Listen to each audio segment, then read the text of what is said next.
Well, America and the world is talking about the killing of a U.S. ambassador because it doesn't happen too often. It happened in 1979 under Jimmy Carter when Iranian fanatics killed a U.S. ambassador. Again, we have Carter redo here with Obama. I doubt very much that those who committed this act will pay for it. And America is buzzing about it because they're saying, what is Obama doing about it? What is Obama going to do about it? And I don't have an answer to that. My guess is he's going to overreact, incidentally. But let's go to the callers. John in New York on WOR. Go ahead, please. John, you're up. Dr. Savage, you're a brilliant man, but tonight I must criticize you.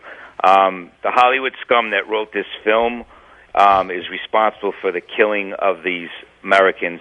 And hold on. You're alleging that the amateur film produced in the U.S., which includes insults regarding Muhammad, is what provoked this. Is that your allegation? I am making that allegation the same way that the pictures that were taken in Guantanamo of the prisoners that were held captive. But where do you get this opinion from? This is the standard opinion being spoon-fed by the American media, but it may not be true. I have evidence to the contrary, by the way, which I'm going to present to you in a moment. So where do you get your information that it's the film that provoked this? Where do I that is what the media has said, and that is what hold on. So wait a minute. So you're not criticizing me. You're giving me the liberal view of why these fanatics killed our ambassador, but you may be wrong. You may be wrong, in fact, John. I'm glad you're listening carefully enough to actually hear me. But I'm going to quote someone named Norman Benatman, who is a former leader of the Libyan Islamic Fighting Group, a jihadist organization that fought against Gaddafi's regime in the 90s. He left behind his radical past, and he became a critic of jihadist and Islamist violence. And he says, listen to this, that that's not the reason that they killed the ambassador and attacked the embassy in Egypt, by the way. And where did I get this from? I got it from a right-wing website called CNN. Are you aware of that?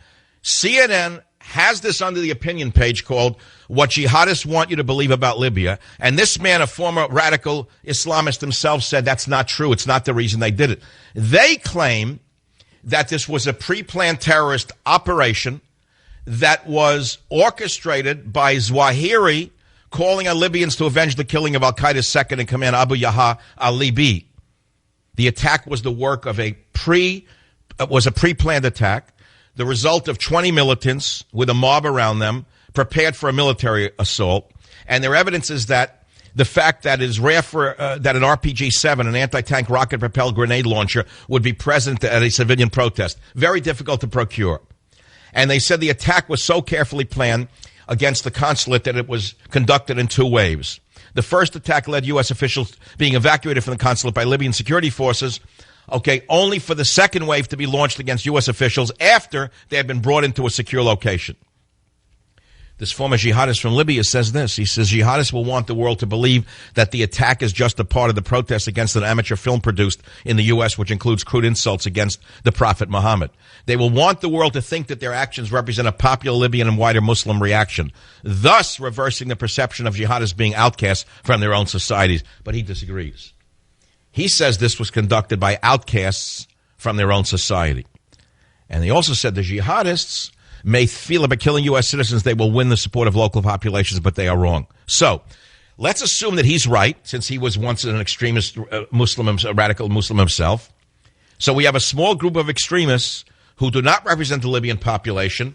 What's liable to happen is that Obama and the Valkyries are liable to overreact now and bomb an entire city. That's going to be a tragedy. Savage.